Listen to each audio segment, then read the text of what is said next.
Ready, Mayor? Yes, sir. All right, let's go ahead, sir. Good evening and welcome to the Municipality of Monroeville's regular council meeting for October 9th, 2018. It is 7 p.m. If you'd all please rise for the Pledge of Allegiance, followed by a moment of silence. I pledge allegiance to the flag of the United States of America and to the republic for which it stands, one nation, under God, indivisible, with liberty and justice for all.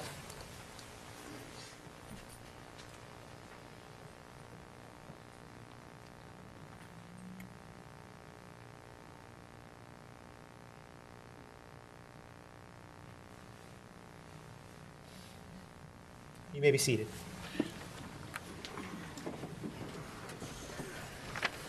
Roll call. Sharon, please. Mayor Grieslock, Here.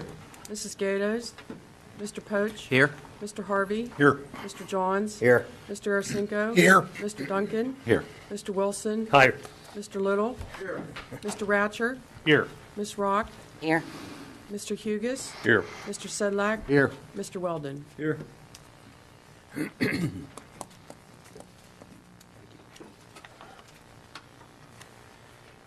We're going to open up our public comment on proposed agenda items only. We're going to ask for a 5-minute time limit for public comment. That is in no way to censor anyone, but it is adequate amount of time, we feel, for individuals to get their points across. So we please ask that you keep it to 5 minutes, please. First, I'm going to call up Mayor Betsy Stevick from I think the Pitcairn. MS4.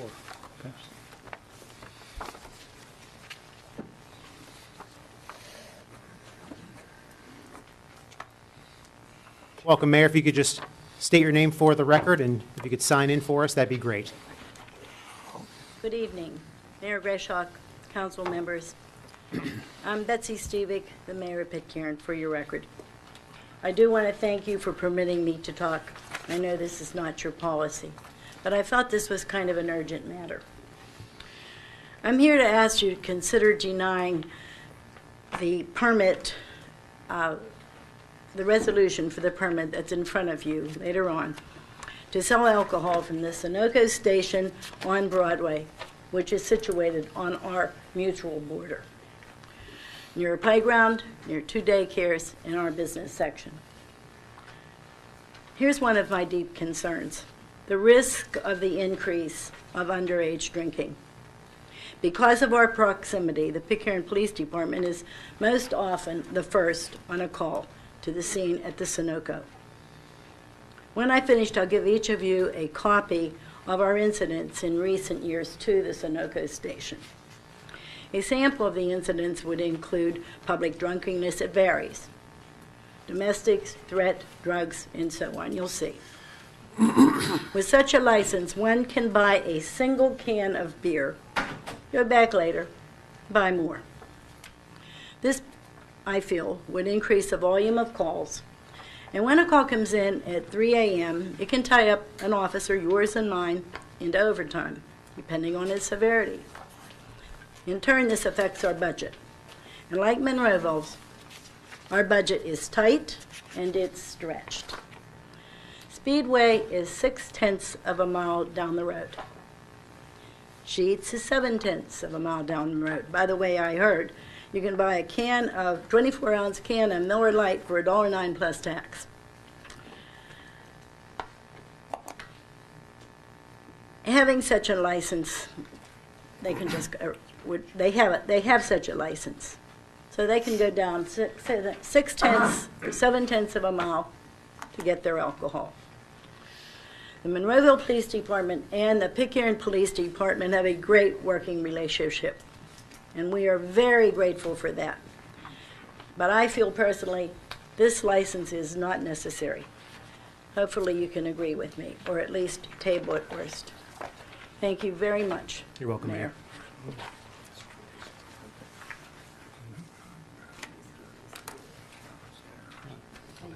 You're welcome. Thank Betsy.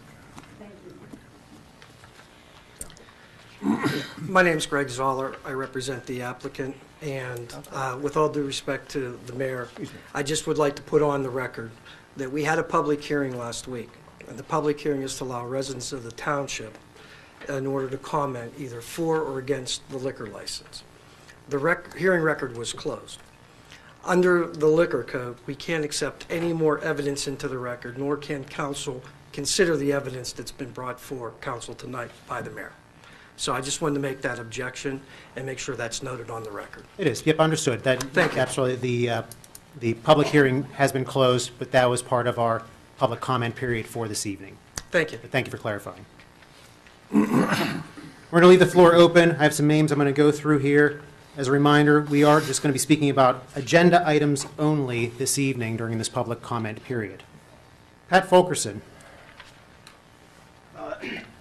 I don't know, this is the deal with the home rule charter, which was brought up on Thursday, and it isn't on the agenda. It was mentioned, yes, on Thursday in the reports.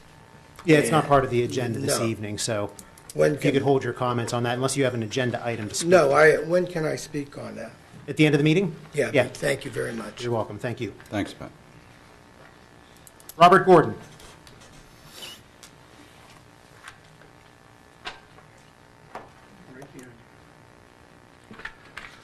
I'm here to speak on about the 25% reduction on the churches. Sure. Mr. Gordon, if you just state your name for the record and Robert Gordon. Thank you, sir. I live in Monroeville.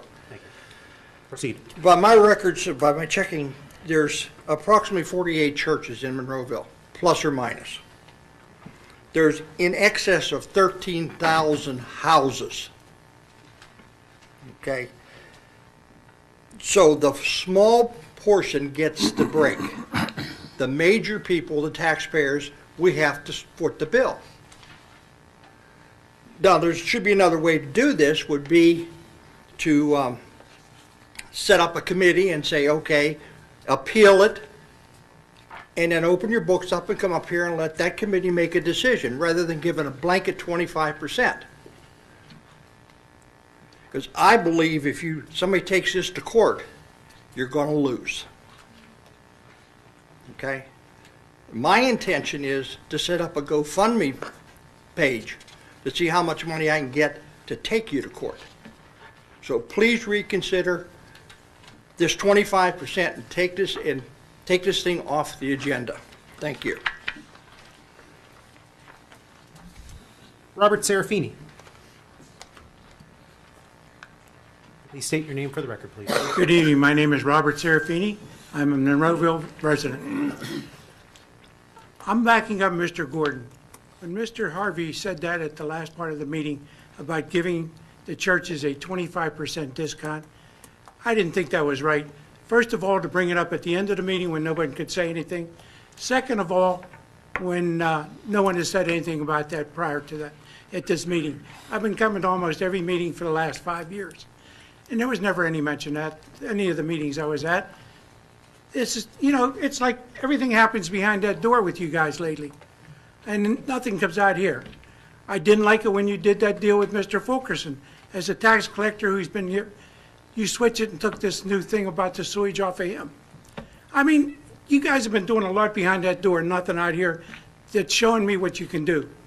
And like I said, with that 25% given off to the churches, I don't think that was right. And I don't think that is good to give the churches that. There's a lot of people in the neighborhoods that could use the money. Some of the people who are on fixed incomes that are just scraping by, they can use the money, not the churches. I mean, the churches can always find more ways to generate money. I don't care what you do. You ask the parishioners for a little more money.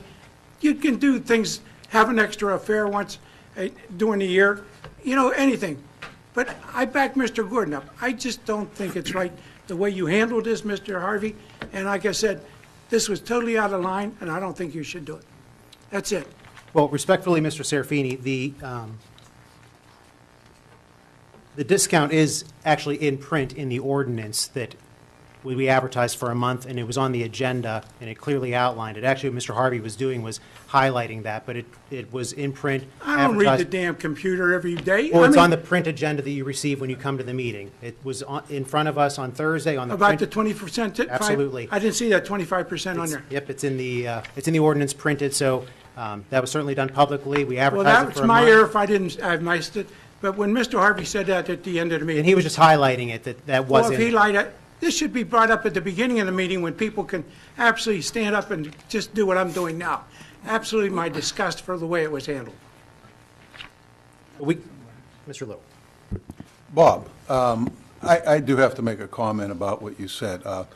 First of all, I respect you coming to the meetings and your engagement in the community, and I mean that sincerely.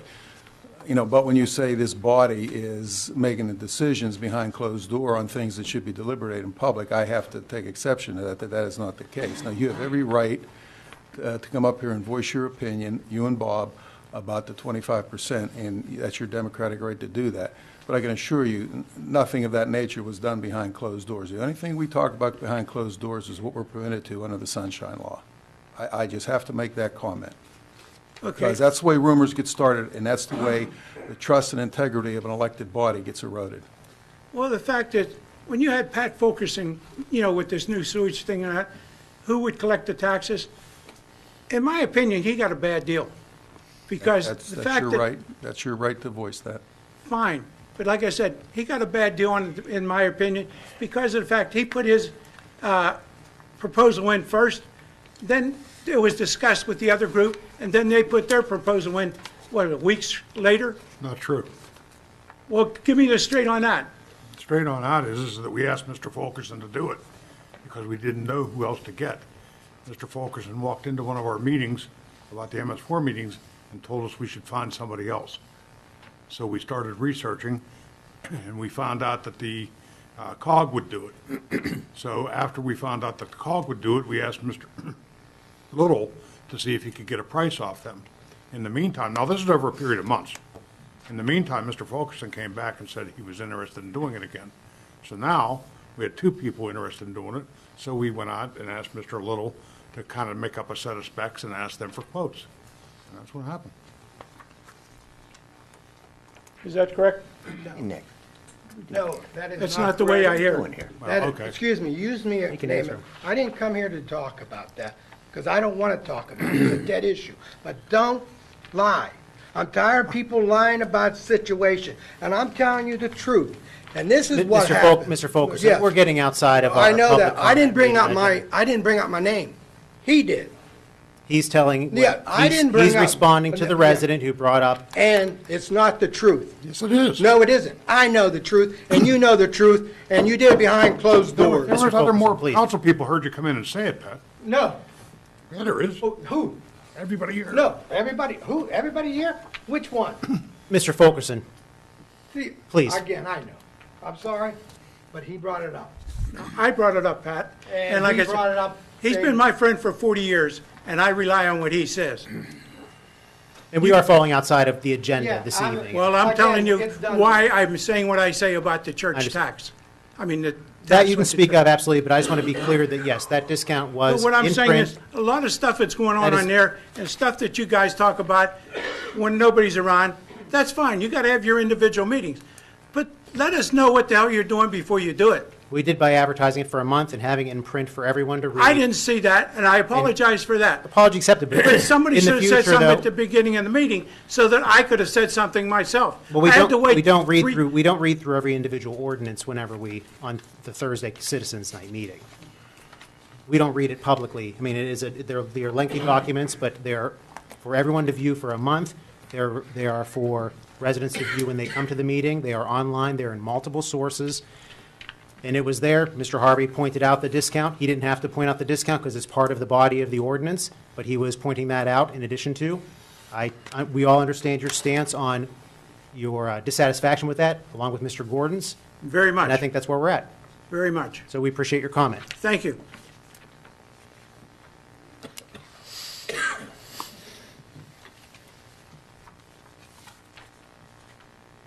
Jay Wright, I'll talk at the end of the meeting. at the end of the meeting. Very good, sir. Thank you. I have no one else signed in. However, I will leave the floor open for comment on agenda items only. Seeing none, I'm going to close that portion of the meeting. I have two executive session announcements. Council conducted an executive session for personnel and litigation reasons prior to Citizens Night, Thursday, October 4th, beginning at 6:20 p.m. until 7 p.m. And also, this evening, October 9th, beginning at 6:40 PM and ending at 6:55 PM. Council legislative action, if any, shall be taken at the October 9th, this evening, council meeting. Council, we're going to move over to our approval of minutes. We have our Citizens Night meeting of September 6, 2018, our council work session of September 6, 2018, and our regular council meeting of September 11, 2018. Any questions or comments? So move for approval. We have a motion and a second. Any other comments, council? Seeing none, roll call. Sharon, please. Mr. Poach? Aye. Mr. Harvey? Aye. Mr. Johns? Aye. Mr. Arasinko? Aye. Mr. Duncan? Aye. Mr. Wilson? Aye. The ayes have it. We have our approval of our tax collections. I'm seeking a motion. So moved. Second. Any comments, council? Seeing none, roll call. Sharon, please. Mr. Wilson? Aye. Mr. Duncan? Aye. Mr. Arasinko? Aye. Mr. Johns? Aye. Mr. Harvey? Aye. Mr. Poach? Aye. The ayes have it. List of bills and budget transfers.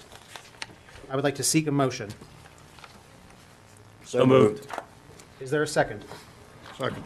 We have two motions and a second. Yes. Any comments? Seeing none, roll call. Sharon, please. Mr. Poach? Aye. Mr. Harvey? Aye. Mr. Johns? Aye. Mr. Arasinko? Aye. Mr. Duncan? Aye. Mr. Wilson? Aye. The ayes have it. And payroll report. So move a motion to approve. Second. We have a motion and a second. Any comments? Seeing none, roll call. Sharon, please. Aye. Mr. Wilson? Mr. Duncan? Aye. Mr. Arasinko? Mr. Johns? Aye. Mr. Harvey? Aye. Mr. Poach? Aye. The ayes have it. Moving over to our vacancies on boards, commissions, and authorities. Council, if you move back to the blue section of your packet. Mr. Poach, we'll start with you. If you have anything for this evening? I do not. Mr. Harvey? Nothing.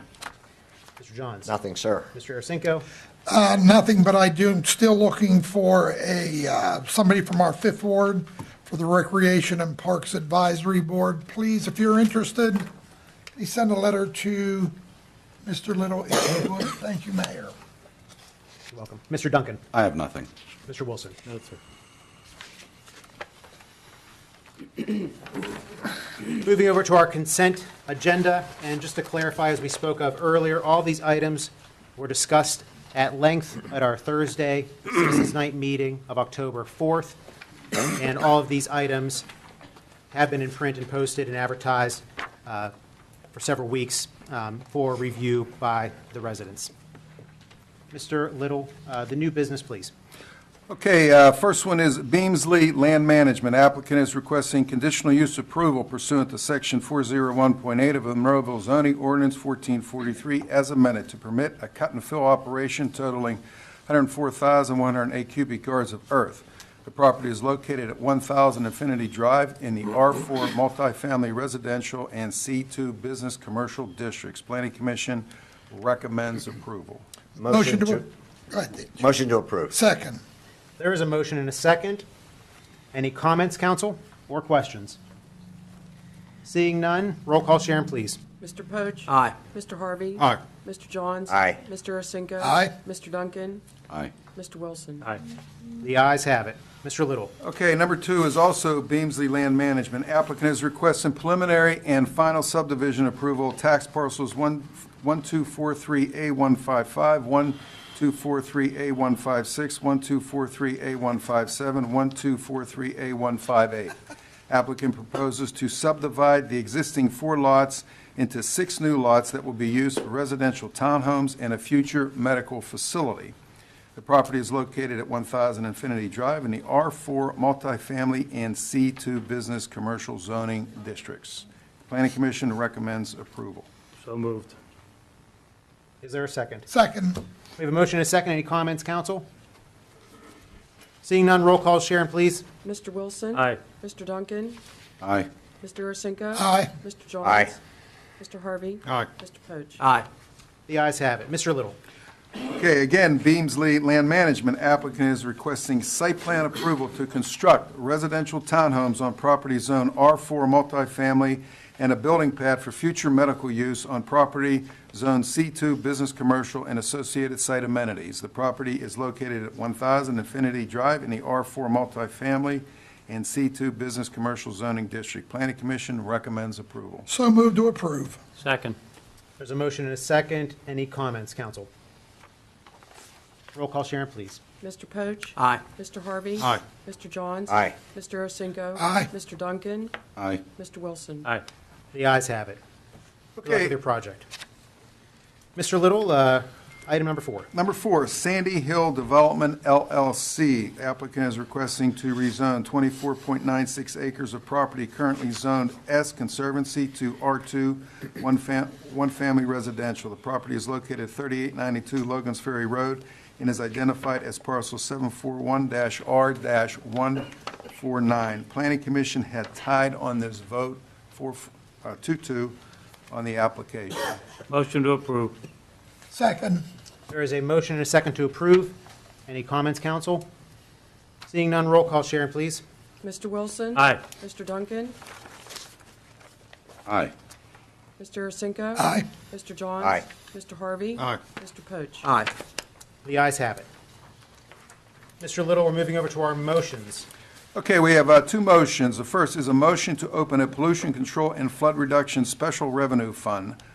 Council tabled this, that says ordinance, that should be motion.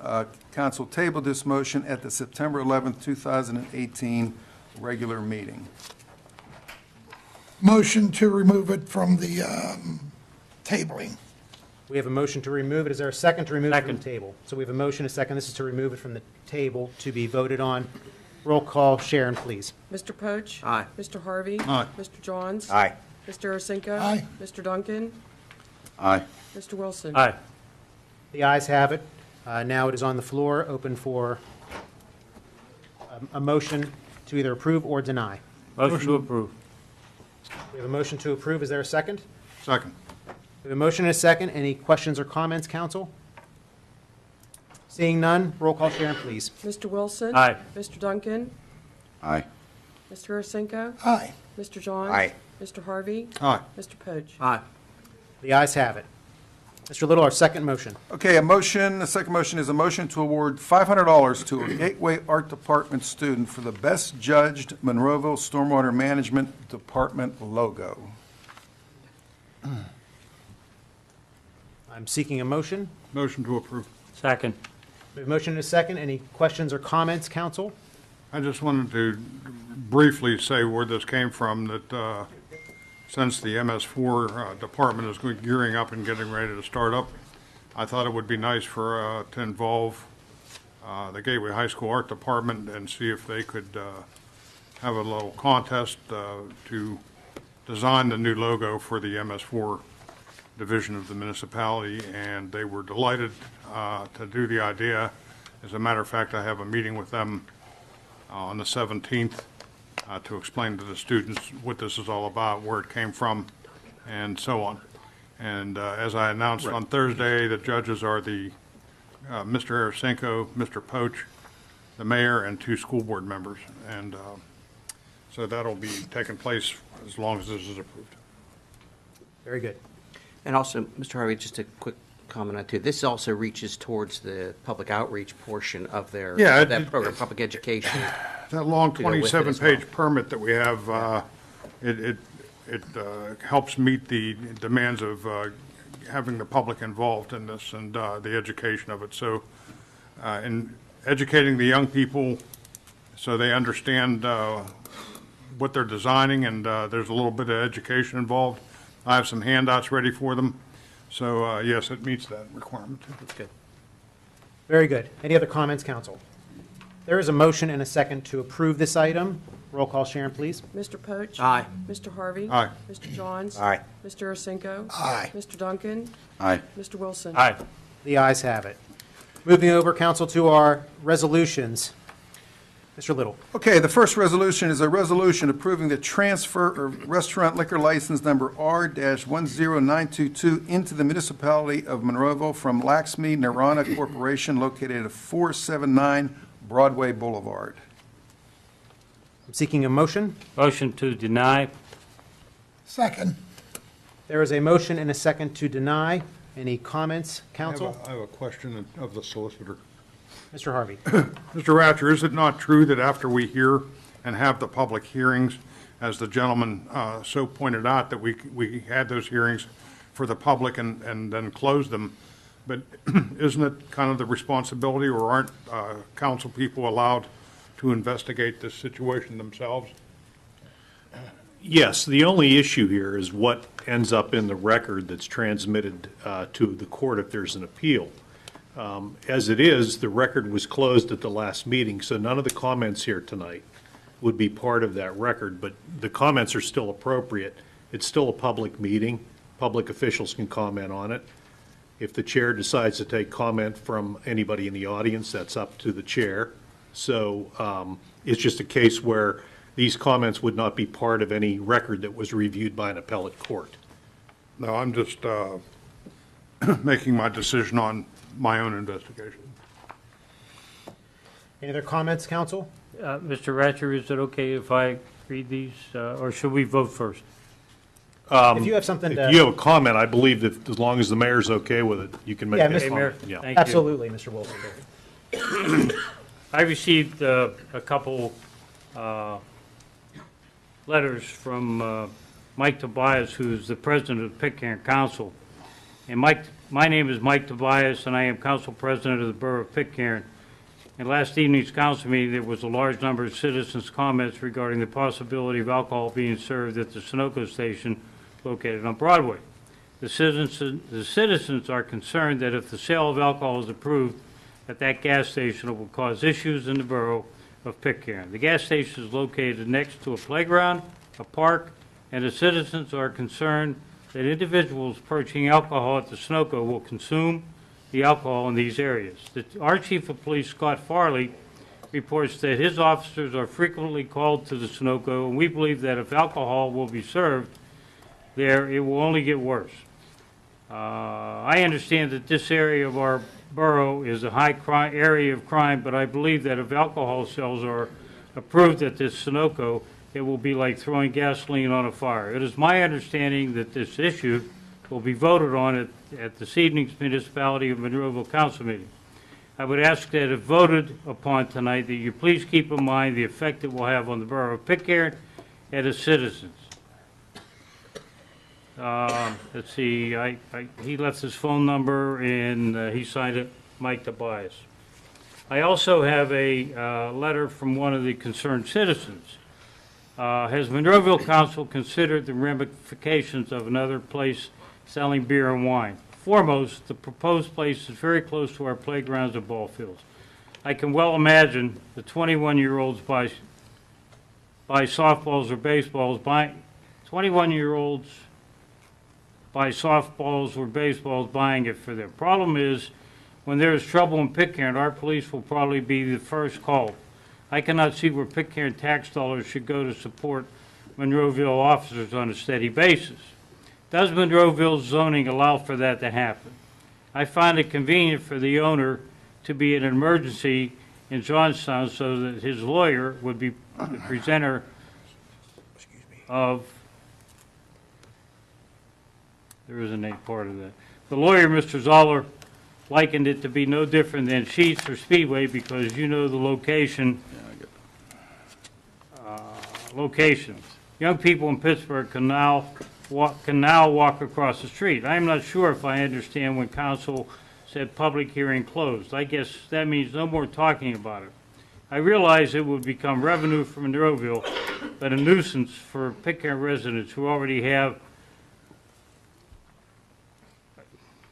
And I would have said this to call council members could not access their email addresses.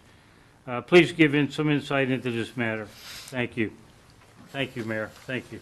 You're welcome, Mr. Wilson. Any other comments, council? I do Mr. have Harrison? one, and just like Mr. Harvey said, as you, all the Monroeville, most of you know that I sat where our current mayor is for 10 years, and I'm very familiar with the area.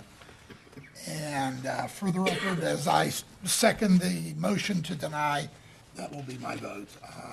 I know the area well, and I think it'll be a problem. Thank you. Any other comments or questions, council? And once again, as Mr. Ratcher stated earlier, the comments made this evening, the letters that Mr. Wilson read into the record, the comments from Mayor Stevick, those are not part of the public hearing for this item, but they are certainly part of this regular council meeting minutes. So at this point, we have a motion and a second to deny. So a vote in the affirmative is a vote to deny this application or this resolution. Roll call, Sharon, please. Mr. Wilson? Yes. Mr. Duncan? Aye. Mr. Ursinko? Aye. Mr. Johns? Aye. Mr. Harvey? Aye. Mr. Poach? Aye. The resolution is denied.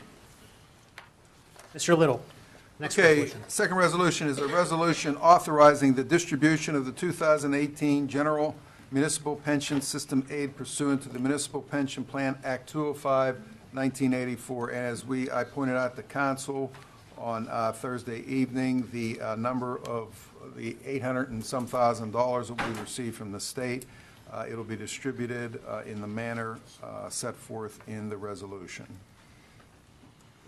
Seeking a motion? So moved. We have a Second. motion and a second to approve. Roll call, Sharon, please. Mr. Poach? Aye. Mr. Harvey? Aye. Mr. Johns? Aye. Mr. Ursinko? Aye. Mr. Duncan? Aye. Mr. Wilson? Aye. The ayes have it. Mr. Little. Okay, the third resolution is a resolution authorizing the filing of an application for the funds with the Allegheny County Department of Economic Development for the Monroeville Municipal Building Front Door Project. This is community development block grant funds, and we discussed this on Thursday evening. So moved to approve. Second. We have a motion and a second to approve. Any comments, council? Roll call, Sharon, please. Mr. Wilson? Aye. Mr. Duncan? Aye. Mr. Ursinko? Aye. Mr. Johns? Aye. Mr. Harvey? Aye. Mr. Poach? Aye. Okay, number 4 is a resolution authorizing the Green Light Go grant for the Monroeville Boulevard at Wingate Drive traffic signal replacement project with the Pennsylvania Department of Transportation. I'll seek a motion to approve. Motion. Is there a second? Second. Motion and a second to approve. Any comments, council? And I would just like to point out this has been funded, this money through the state has been acquired through Senator Brewster's office for this project. So we have a motion and a second to approve. Roll call, Sharon, please. Mr. Poach? Aye. Mr. Harvey? Aye. Mr. Johns? Aye. Mr. Ursinko? Aye. Mr. Duncan? Aye. Mr. Wilson? Aye. The ayes have it. Mr. Little. Okay, number 5, there is a slight alteration to the motion. The resolution reads correctly, as Mr. Ratcher pointed out to me before the meeting, but the two words "developers agreement" is going to be replaced, and I'll read it. A resolution amending the conditions of approval for the PRD, which is the planned residential development between Asbury II Homeowners Association and the Municipality of Monroeville. Seeking a motion. Motion Second. We have a motion and a second to approve. to approve. And any comments, council? Seeing none, roll call, Sharon, please. Mr. Wilson? Aye. Mr. Duncan? Aye. Mr. Ursinko? Aye. Mr. Johns? Aye. Mr. Harvey? Aye. Mr. Poach? Aye. The ayes have it. Mr. Little. Okay, the sixth and last resolution is a resolution granting a waiver from Section 003-2C of Ordinance 2651 to permit the construction of a 6-foot-high retaining wall less than 5 feet from the property line for property located at 404 Alpine Village Drive. Motion to approve. Second. There is a motion and a second to approve. Any comments, council? Seeing none, roll call, Sharon, please. Mr. Poach? Aye. Mr. Harvey? Aye. Mr. Johns? Aye. Mr. Ursinko? Aye. Mr. Duncan? Aye. Mr. Wilson? Aye. The ayes have it. We're moving, thank you, Mr. Little. Moving for ordinances, Mr. Ratcher, if you would, please. I have one ordinance, an ordinance of the Municipality of Monroeville establishing a pollution control and flood reduction fee and prescribing rules and regulations for the payment and collection of said fee. And this is an ordinance that's currently on the table. Motion to remove it Take from it the off the table. table. Okay. I have a motion to remove it from the table. Could I get a second, please? Second. We have a motion and a second to remove from the table. Roll call, Sharon, please. Mr. Wilson? Aye. Mr. Duncan? Aye. Mr. Ursinko? Aye. Mr. Johns? Aye. Mr. Harvey? Aye. Mr. Poach? Aye. The ayes have it. Now I'd like to seek a motion to approve or deny this item. Motion to approve. Second. We have a motion and a second to approve. Questions or comments, council? Seeing none, roll call, Sharon, please. Mr. Poach? Aye. Mr. Harvey? Aye. Mr. Johns? Aye. Mr. Ursinko? Aye. Mr. Duncan? Aye. Mr. Wilson? Aye. The ayes have it.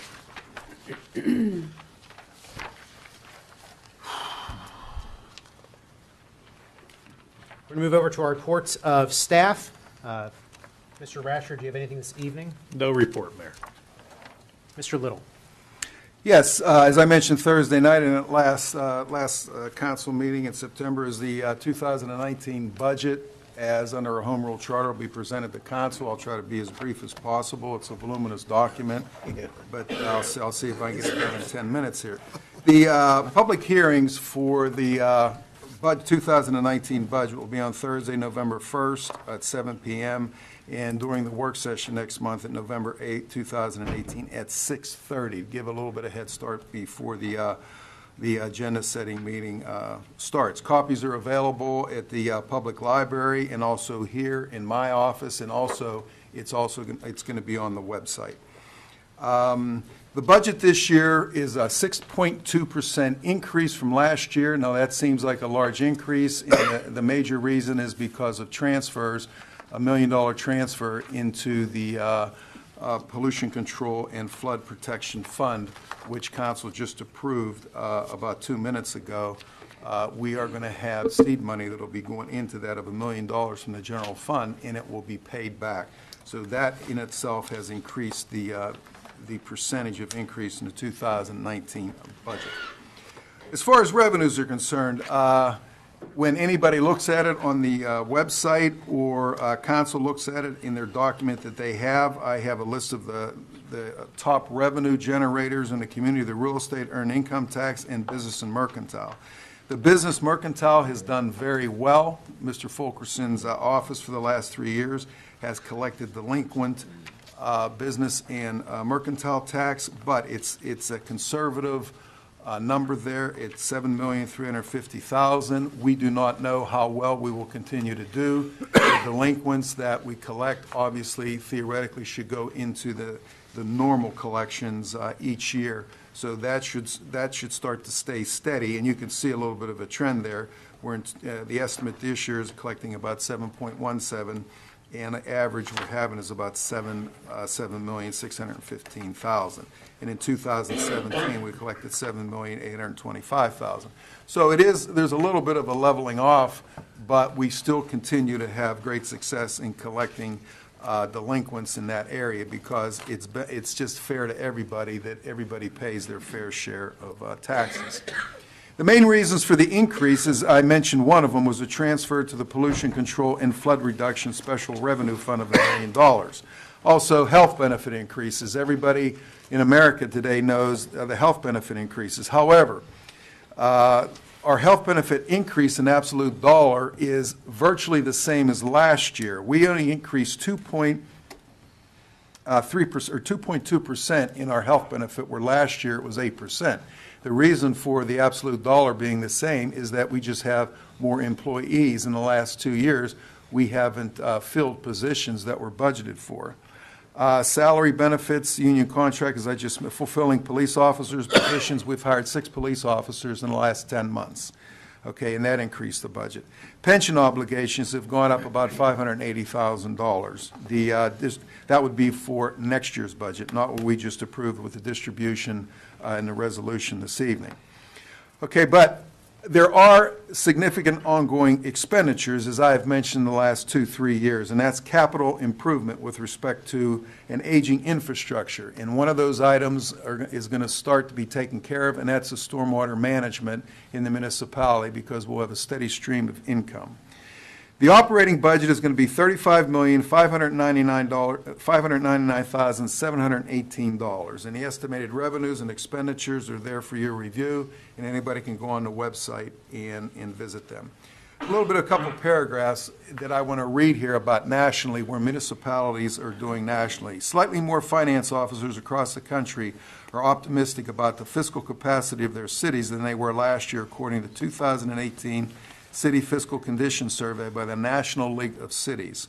Although the level of optimism is still far below that of recent years, mainly due to tax revenue growth experiencing a year-over-year slowdown and outpacing the growth of service costs and other expenditures. This is typical of what's going on in Monroeville.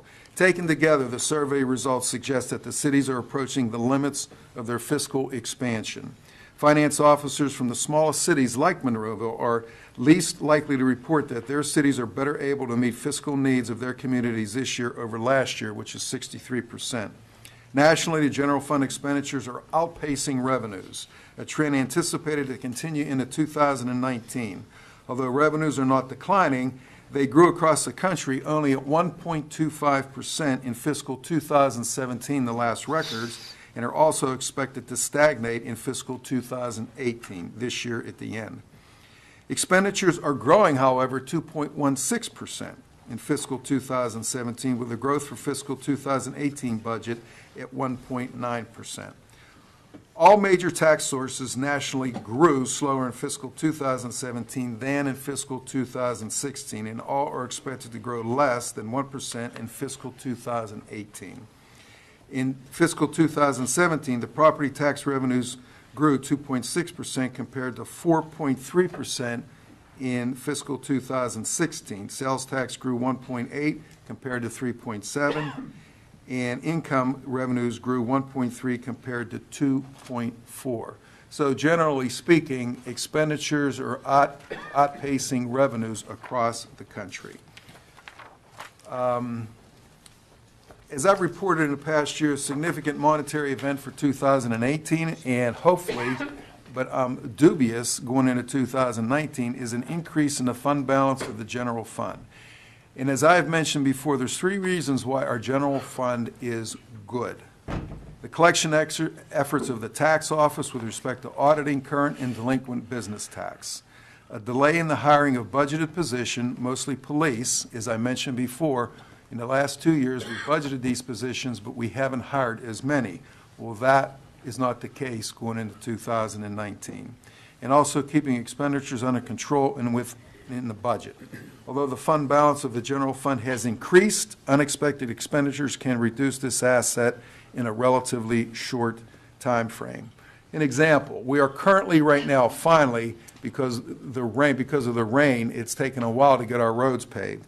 But we're only paving 2.8 miles of road. That's paving. No, that's not the sealing and the fog seal and other items that we have done. We should be paving 7 miles of road each year.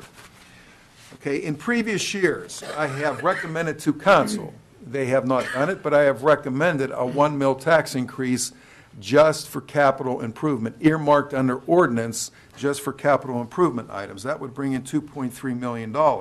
I am not recommending that this year because our fund balance is solvent enough to carry us through 2019. 2020 may be a different story as we move along. But funding a capital program through your fund balance in your general fund is no way to fund it. Okay, it's not fiscal sound policy. Now, as I mentioned about the roads, last year we budgeted $800,000 for the roads, and council decided to increase that by $1.1 million.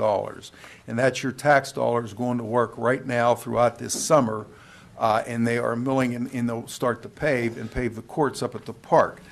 What I'm recommending to council, and I have in the budget, is to put $1 million into the roads again next year.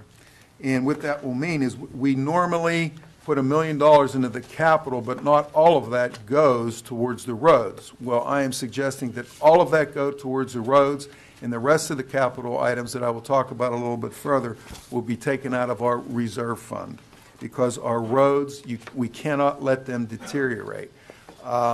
Mr. Hugus and Mr. Story, our in-house engineers, recommended last year that we preserve some of the roads. That's why some of the tar and chip that we have out there that is on the roads, that's preserving the roads so they don't get any worse. And we're going to, maybe we will be able to pave more roads next year.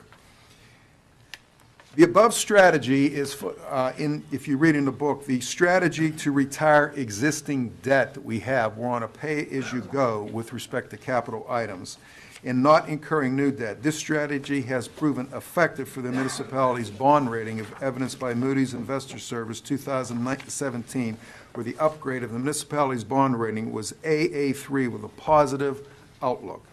As a result, the continuing this strategy as a pay-as-you-go is recommended. But it has shortcomings. It takes longer to complete projects. The amount of projects that we can do is very limited. And there's major unforeseen capital expenditures will have to be supported by the fund balance, as I've mentioned, which will be taken out of our investment reserve account, which is with Pliget. It must be noted that any substantial decrease in the debt service payments on the bonds are not going to occur until 2024. So I'm not recommending we float any bonds until that time. In the meantime, the debt service per capita for Monroeville is $526, while the Government Finance Officers Association recommends $400 or less. So our per capita debt service is above about 25% of what it should be. And that's why we adopted this philosophy back in 2014. Other costs we have, naturally, is a legacy cost for retirees, which is pension and health benefits. We currently have 109 retirees that we pay health benefits for, and we pay health benefits for 129.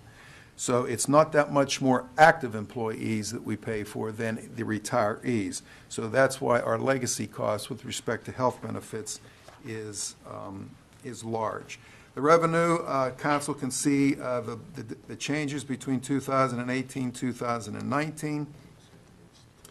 Moving down, the revenue generators that I mentioned in the beginning on the chart, that will bring in approximately $25,220,000, which normally is about 76% of our budget.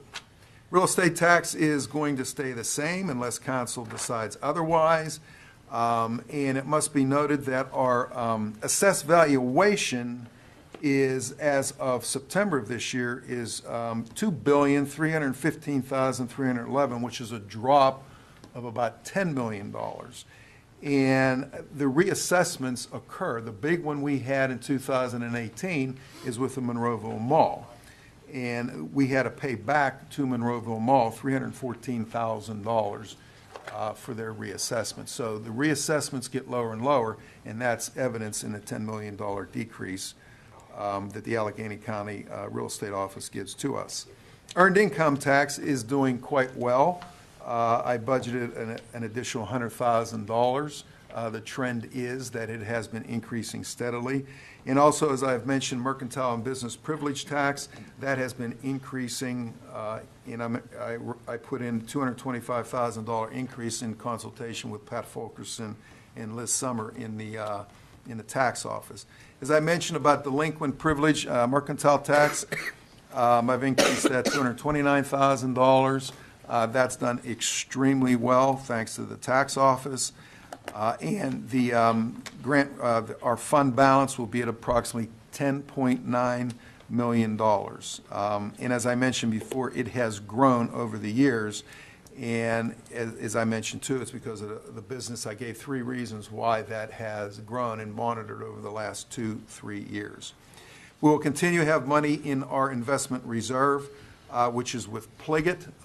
Josie Rock, our finance director, she and I decided that we were going to take some of the extra money we had and put it in the CDs that are laddered so we get a higher interest rate. And we'll have approximately $4.7 million moving through 2019.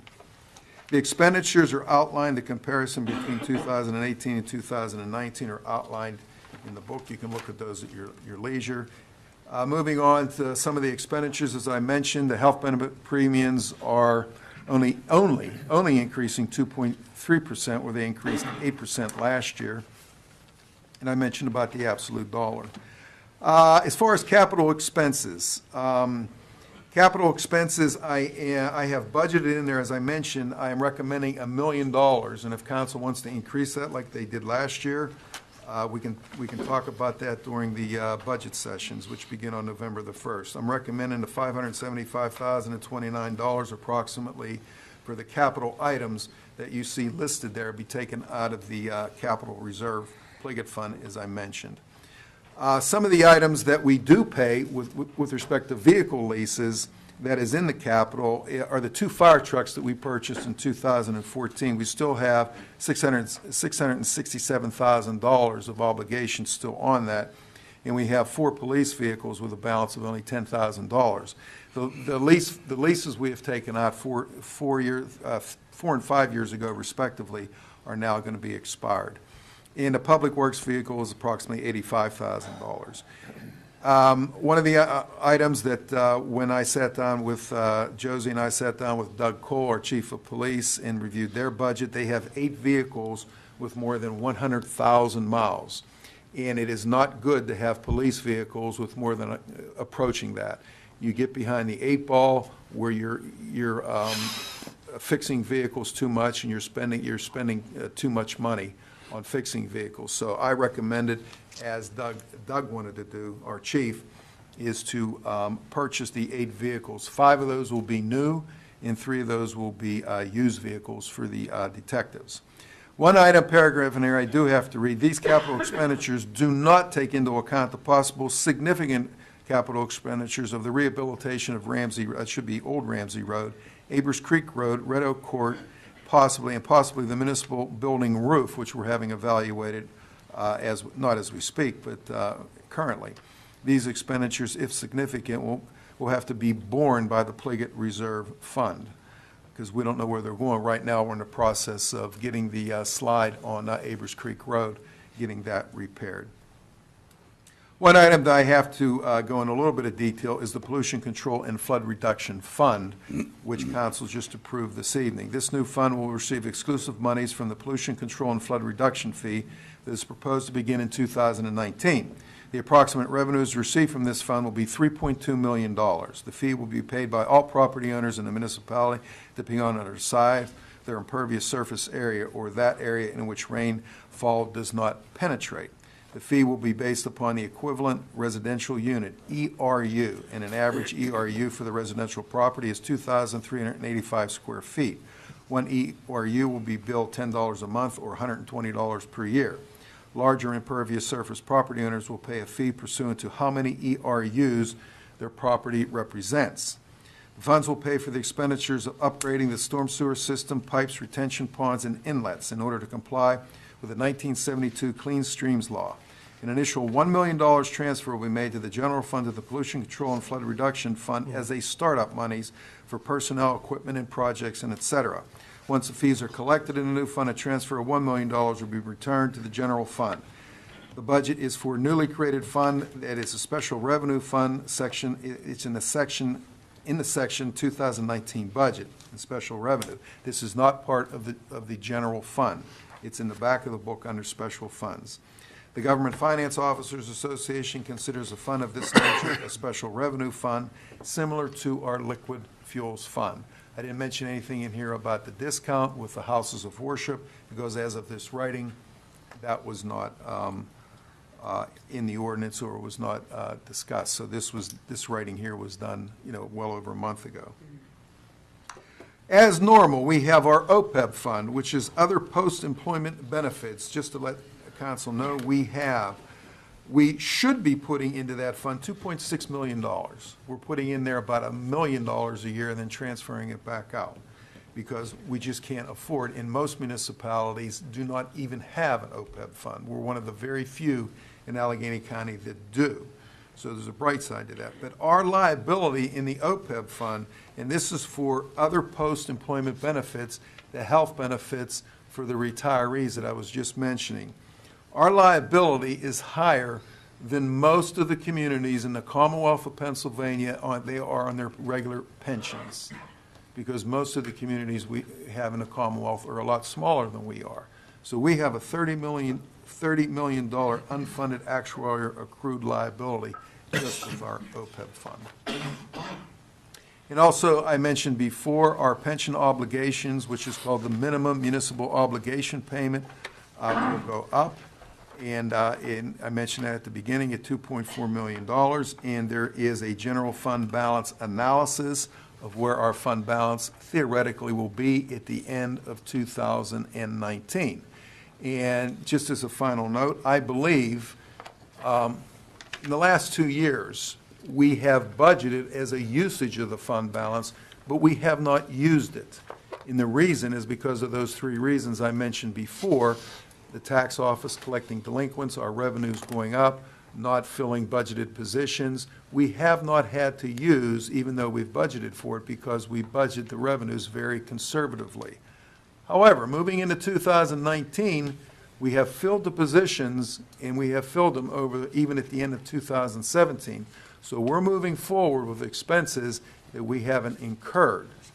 But hopefully, the tax office will continue bringing in delinquent revenue, and we're going to move along, and maybe we won't use most of it, or we won't use all of it. And last but not least, I have to thank Ms. Rock, okay, for her expertise and in doing this, because without her, this just doesn't happen overnight. We start in early August doing this, and it's probably the most important document that we put forth with respect to staff, and Josie does it. She's not an integral part. She does it, and she and I work together. And also Jill Garofalo, who does our payroll. She's very instrumental in this, and also my secretary, Dara Brown. And I can go on and on and on, and all the department heads who prepare their budgets, and they'll start presenting their budgets to council at the November 1st budget hearing. And you're obviously encouraged to attend. It's your tax money. And if you want to know where it goes, this document right here will tell you. Unless anybody has any questions for me, that concludes. I did that as quickly as possible. Very good. Thank you. Nice job, Mr. Little. And yes, Thank you. nice job, Ms. Rock. And you. once again, to the staff and department heads that put this document together. We will have a minimum of 2 public hearings over this document, and the council could extend that and have more if necessary. So we'll be discussing this at length at the next several council meetings.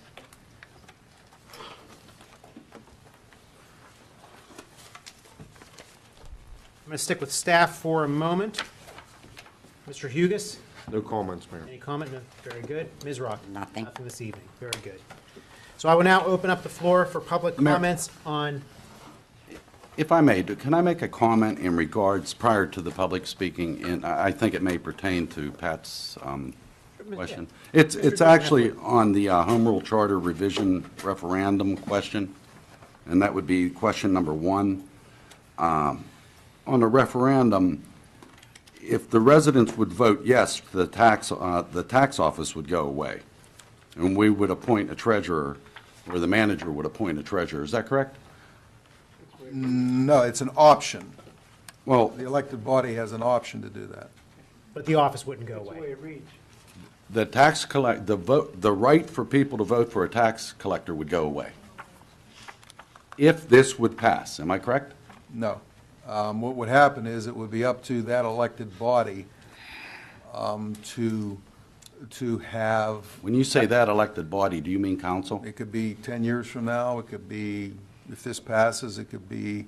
It could it be would the have to day be. after.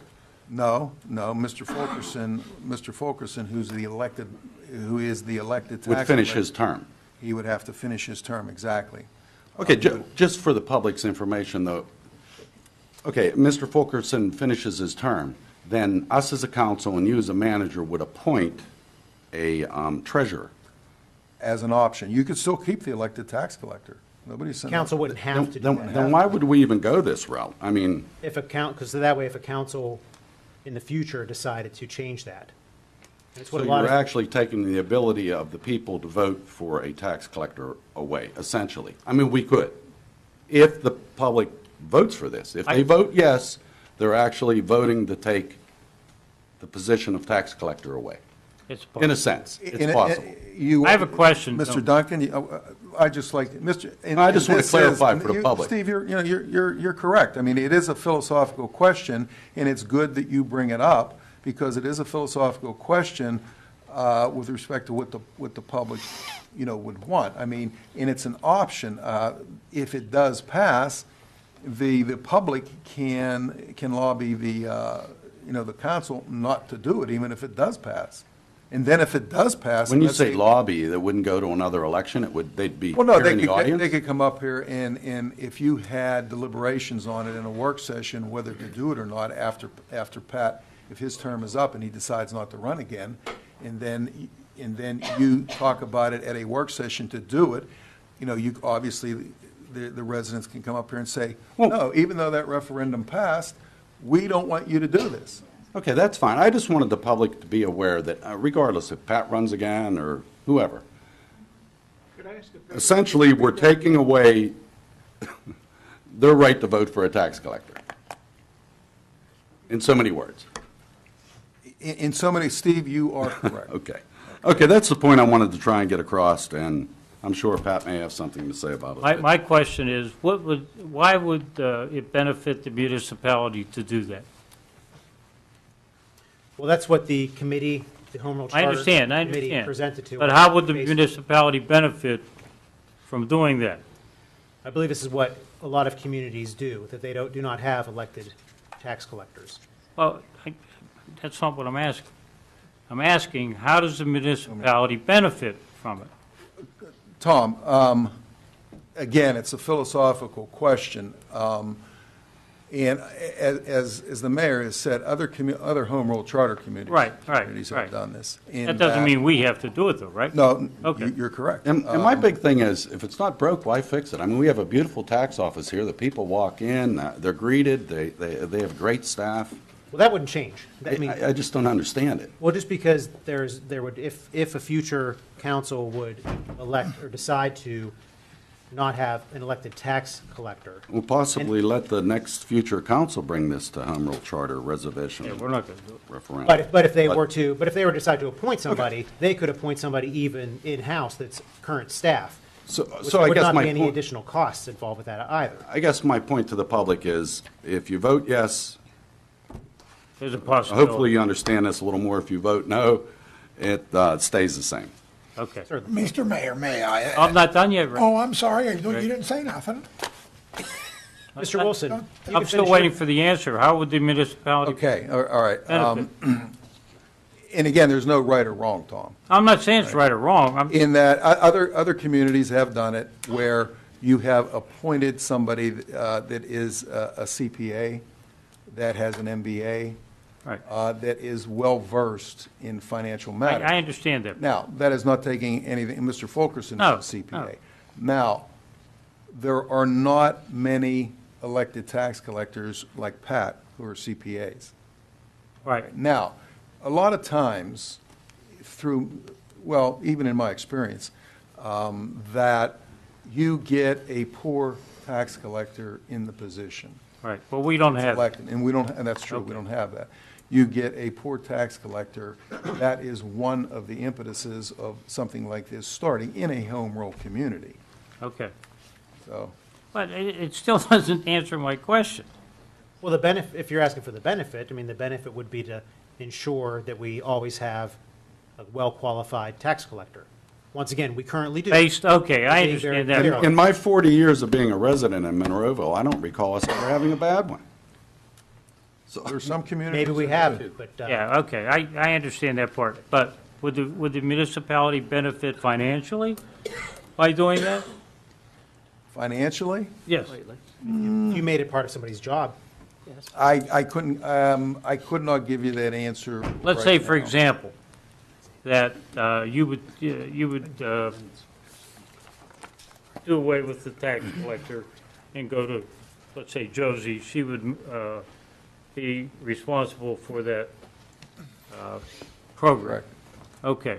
Now, so therefore, would we save the commission would the municipality receive the commission for that? For what the tax office does? I'm not sure, Tom, I understand you. The commission for what? The fund, I think the Does fund. the tax office, do they receive a commission for collecting municipal taxes? Oh, you mean for other municipalities? No, no, just for Fees. Monroeville. I'm just, They receive No, fees. I have, We can't hear Mayor. they give me a. Hold not a on. salary. oh, you, Hold okay, on you one get a second, salary. Pat, till No, you I come don't up. get a salary. Pat, hold up one second Yeah, till I you know. come up. Or, I'm sorry. Because Go ahead. this is what I'm going to be talking about in a few minutes, so. Mr. Yeah. Fuller, hold that thought for 1 second, if you would. Yeah. My very last question would be, would we also still collect the delinquent taxes? Sure. We would Which still, we just praised the tax office for doing such a great job at. right, we would still maintain the employees, or, right, as well as, the only difference would be that it would be an in-house manager rather than a elected tax official. I mean, and that is, the best way to describe that to the public is exactly what Steve said. Okay. The advantage, if you look at it as an advantage, that you would be assured to have a well-qualified person in there. Right. Pat could, And I understand, that makes sense. I don't know if I agree with that, because, say, a majority of council just doesn't like this particular that- person, and- similar to management issues that we've had in the past. Now, you could be jumping tax collector to, or what do we call it, treasurer to treasurer, No, you're right. on a yearly basis.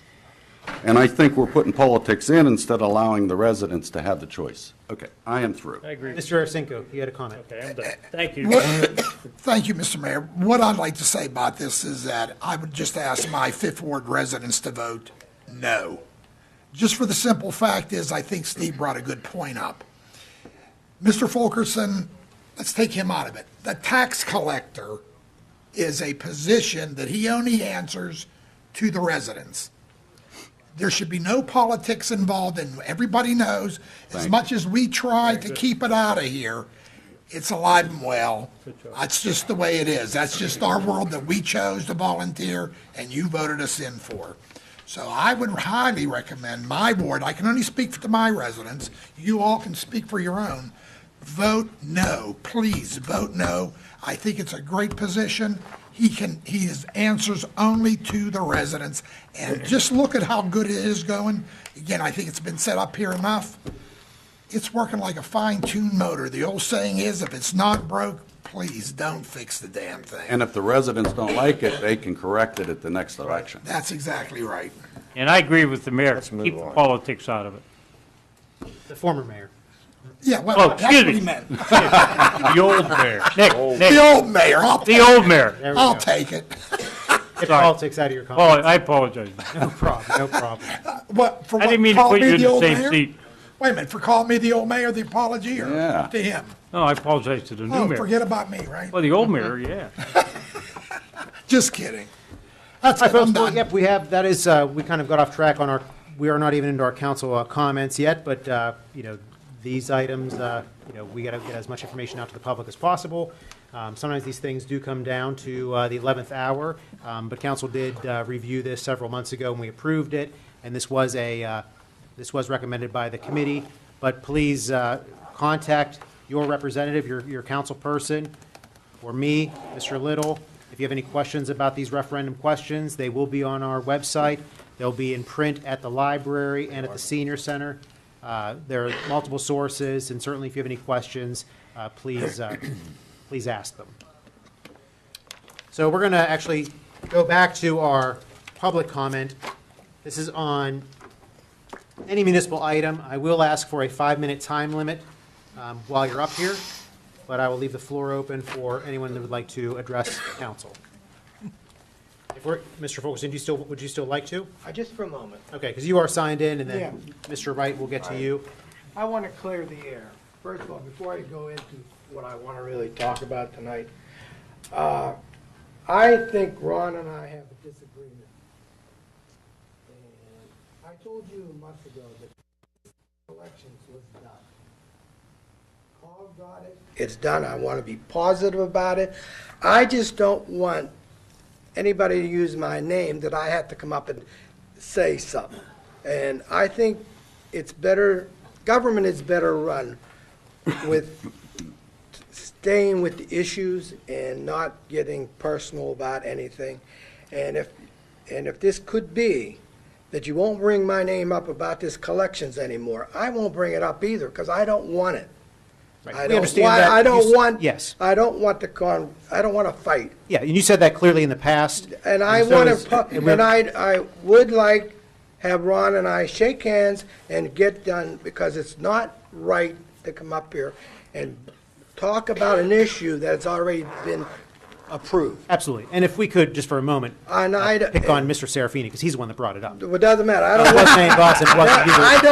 I don't want to use. Fair game. I don't want to use my name in a bad situation. Understood. And I'll shake hands with Ron, and this is the way government should work. Okay, I agree with that, I agree with that. And I don't want to use, so anyway, that's it. That's that. It's- Mr. Anyway. Wilson, with your Shorter. next comment. All right, I'm here to tell the citizens, I don't think the citizens want to give up their right to choose a tax collector or a treasurer in Monroeville.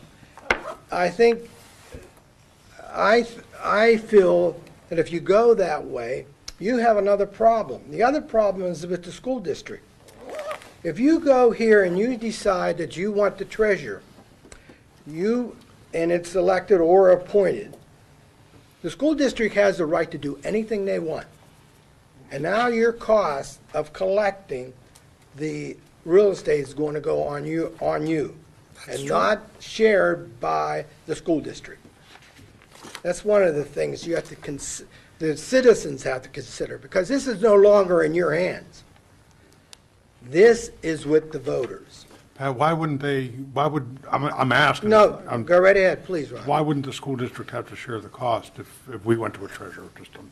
Because they don't, if you go that way, they have a right to choose whoever they want. They could choose another tax collector. Okay. They could choose a third party, they can choose a tax collector, they can choose anything they want. Right. But as long as you stay the way the home rule charter was at the present time, they have to go with you. They have to go with the elected tax collector. Okay, And that's just the way it I works. think that's a very good point. And, and one thing about it, and you all brought it up, is the independency. We try to stay out, not everybody likes it, and I know that, is that we try not to play favoritism or listen to certain people that are in power if they have friends and so forth, and you have to be lenient, and you have to do this and do that. We don't do that. We've been because once you decide, it's like a policeman, once you decide to fix a ticket, now they know who fixes the ticket. And that's the same way with the tax office. If they know that you would do a favor for someone, then they'll all come running in, and then your name is ruined. And that department, even if, I'm probably not going to run the next time, so this is nothing to deal with me. This is the deal, what is best for the municipality of Monroeville. And I think the best thing for the municipality of Monroeville is to let the home rule charter stay and vote no at the election in November. And You mean for the tax collector yes. part? No, I don't Article know one, enough the- about the other three parts. Question number one. But the first one, Question number one. Okay. question number one is to vote no. The rest of it you should vote for. But that's what Yeah, I just wanted to make that. And since you've already talked about the whole issues, what I was going to talk about, why talk anymore? Thank you very much, and I apologize, and We're good. I don't want to get nasty. I just don't. Thank you. Everything's good, Patrica. Thank you. Mr. Wright, Katrina, if you could just state your name for the record. You've already signed in, so. We're done picking on you two, Bob. My name is Jay Wright. I'm a Monroeville resident, a taxpaying Monroeville resident, and I'd like to read a letter into the record from Mr. Little. Jay and Teresa Wright, and our address, everything. It says, "Dear Jay and Teresa, when calling the municipal offices, please direct all of your calls to me. This is to assure that you receive the correct information from the correct source. In the past, I have had several department heads inform me that you have called them on the same day seeking municipal information. I applaud your interest in the community, but this adds to confusion among the department heads. The confusion arises as to who is to respond to your same request. Additionally, it is not the responsibility for a department head to respond to the public. The responsibility falls on the position of the municipal manager. Department heads occasionally do respond to the public, but not on a consistent basis, notwithstanding the chief of police. I'm sure you can understand if you have multiple voices responding to a singular request in any endeavor, confusion arises. You are entitled to any information from municipality pursuant to the PA Open Records Act, and you shall receive that information, but on occasion, due to the number of calls the municipal office receives from you, this procedure is to assure your requests are correctly followed up and you receive the information in which you are entitled. Signed, Mr. Little. I just want to read into the record, and I have a couple questions. Did you send this to all the people, all the citizens of Monroeville? Just you and Terry. Thank you very much. I want that in the record also. Okay, all right. Mr. Ratcher can appreciate that, I'm sure. Last question, I guess. How many calls is too many? You can call this office, Jay, Well, no, 1,000 times a day. I know, but I want to know Direct how many them to are me. too many? There aren't too many. You can call as many times as you want. Well, I keep a record too. How many are too many? None. Well, then There's why no- did I it's receive a limitless. letter that nobody else in Monroeville received? Because you're being singled out because you do a singular job. That's fair enough. It's on, is it on the You know, record? you do what nobody else does, As long as it's on the record. okay? Thank you very much. Dissemination Thank of you for listening information to is me. important, and that's one of my responsibilities. Oh, I'm sure we'll receive a few calls from each other. Okay, all right. Yeah, and certainly, once again, I mean, Mr. Little is the municipal manager. He is the best starting point for questions because he knows how to get the answers. He knows which department head to speak to, which employee to speak to. It does make things more streamlined that way, and that the proper information is received by the resident. Certainly, any resident is welcome to phone me or phone any of the council members as well, but Mr. Little is the head of the employees and the department heads, and it's we feel, this council feels, that's the best approach to take. So we're going to stay with the portion of the meeting that is public comment on any municipal item. The floor is still open.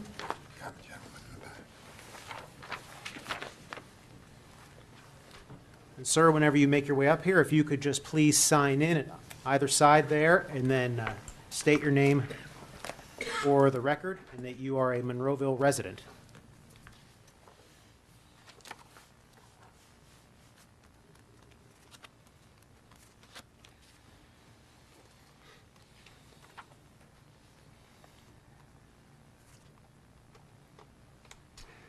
My name is Bill Bruce. I live on Edgemead Drive in Monroeville, and I've been there since 1989, when that plan was first developed. One question I have, I know I was at the planning meeting, and I understand that the approval of Sandy Hill development was only for the rezoning, and that only makes a difference of 15 properties, how wide they are. But I would like to know about, at the planning meeting, they had no discussion of any traffic study being completed. When can the public see a copy of that? Also, there's a lot of very shallow underground mining in that area. When there was a developer wanting to build on the property next to it at the airport, it was denied because it was stated that it was only undermined by 50 feet. The developer wanted to fill it with fly ash, which could run off easily and not do a proper job of filling it in because of the close surface mining. And I don't know if there's any study for the mining in this area right next door, because I know that whole area is undermined. At Edgemead, we're undermined, but it's 450 feet underground. But I think it's much shallower, and has there been any study or anything presented to the planning or council about that? Well, to your question, what we approved this evening, and you mentioned this, was only for the rezoning of that. Yeah, I'm cognizant of that. Exactly. However, the things that you're bringing up, the traffic study, the site plan, this would all fall underneath the site plan approval, which is what we would be discussing possibly at our next round of meetings in November. I believe the Planning Commission has a meeting October 17th. October 17th, where probably these items will be discussed, October 17th, if the developer chooses to present, or is that already on the agenda, Mr. Egan? It's on the agenda at this point, so everything that you speak of will be talked about at that meeting. Okay, another thing about the traffic in that area.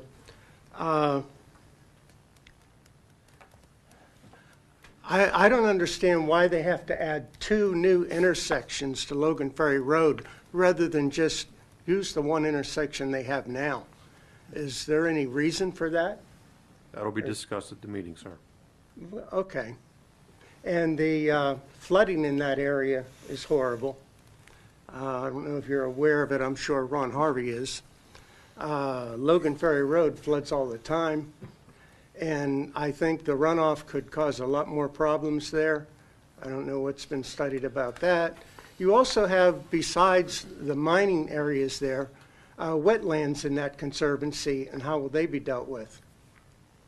Once again, all of that, yep. You Okay. bring up good questions, you're just a little early on them. But all Well, I those just items- wanted to know about when we find out about some of these Yeah, things. Planning Commission, October 17th, and then if that does go through planning and they move it on to us, then it would be on, no, it'd be at our council meeting, our agenda-setting meeting for November. November, mhm. And then our regular council meeting for November as well. Okay. Regular council meeting for November is the second Tuesday in November, as always. So if you start with that date, that's the regular council meeting, the second Tuesday. If you go back to the prior Thursday, that's when the Citizens Night and agenda-setting meeting would be. So it'll be November 8th. 8th and 13th. Thank you for everyone. Thank you that very created much. calendars. I appreciate that. You're welcome. And I will leave the floor open for discussion on any municipal item. Seeing none, we'll close that portion of the meeting, and we're going to move over to our reports of council members. And Mr. Poach, we'll start with you this evening. Thank you, Your Honor. A couple of things that I'm very excited about. It's Library Fun Fest on Saturday, because that means it's the Cupcake Classic is coming in too, of which I am a judge this year too. Stay away from that. Yeah, I know. It's at 1 o'clock to be through. But it's something to really look forward to, and an entire day of, Eating in addition, cupcakes? well, there's cupcakes, and there's the food trucks that are coming, as well as, I have it on here, but I'm sorry, I had a little trouble blowing it back up. The food trucks and also some of the other activities are happening all day at the library to do that. And Visitor and Convention Bureau are quite busy the remainder of the month, but they have, I believe, 2 large shows coming in on the last of the 20th and through the end of the month, too. So, other than that, I think that's all I have for this evening from those 2. And then one final note to mention, I mentioned the other night, to put into the record this evening, the Civil Service Commission submitted a letter to Mr. Little, and I was copied on it as well, that Chief Cole had fulfilled the requirements of their interview process for status in civil service. I think I paraphrased that correctly, too. Very good. Thank you, Mr. That's Poach. it. Thank you. Thank you. Mr. Harvey. Only one thing, believe it or not, and that is,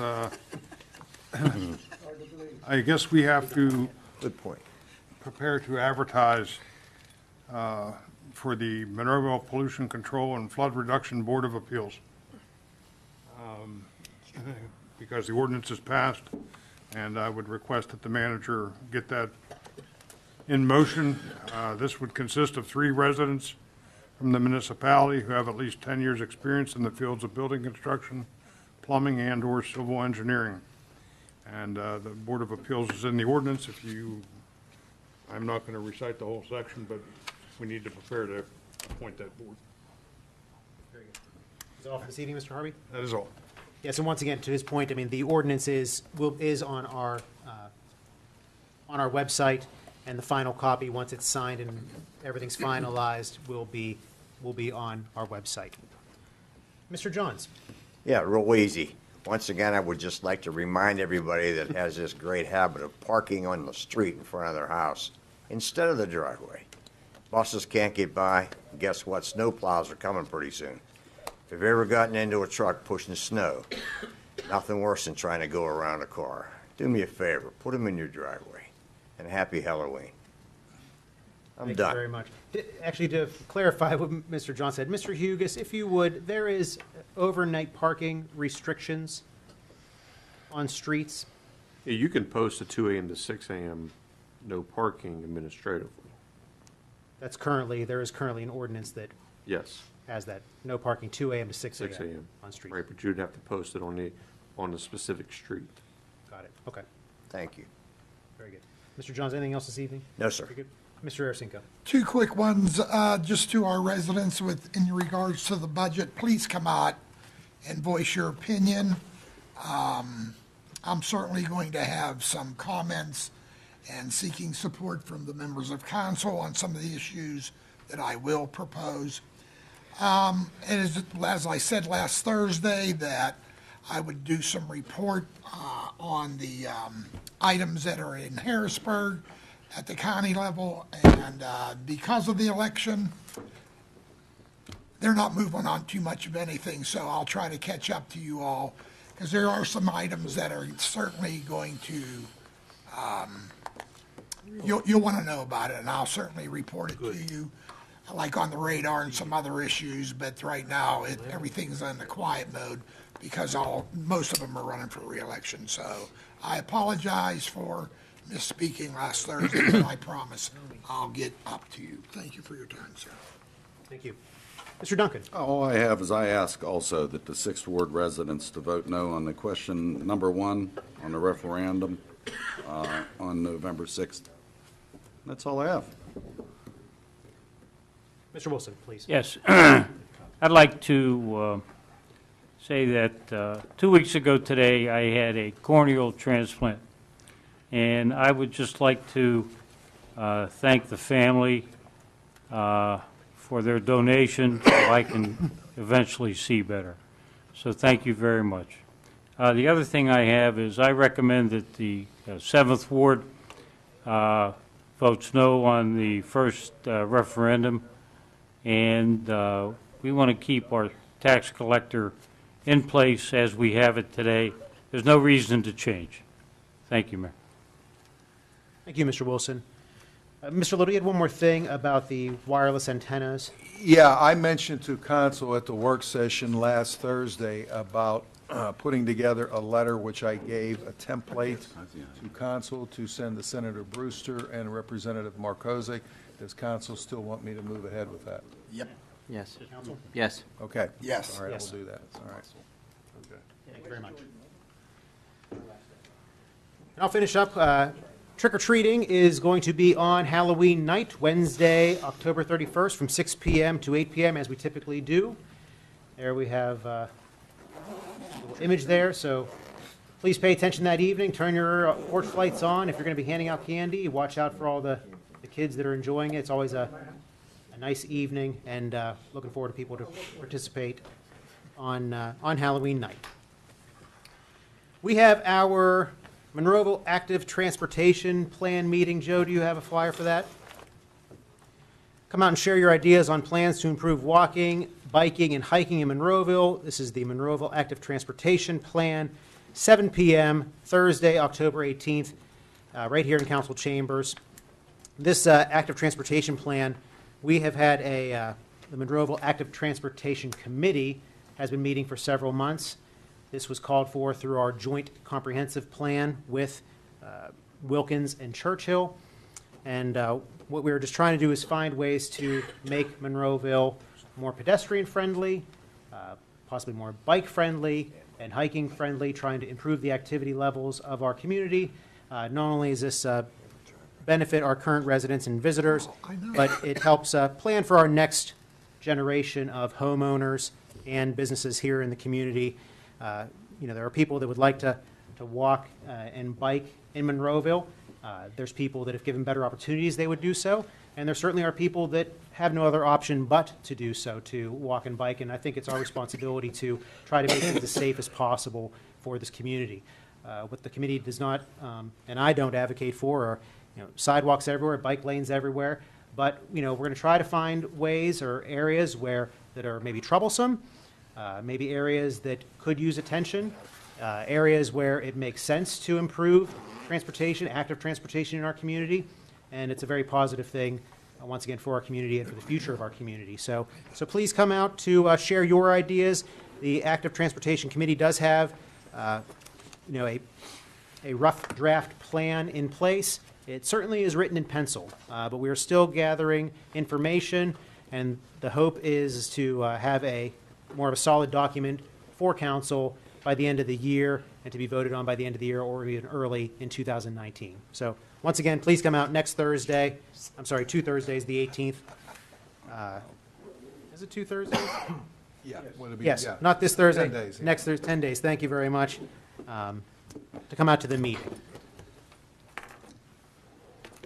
And with that, I will seek a motion to adjourn, please. So moved. Second. All in favor? Aye. Thank you and good night. Yes.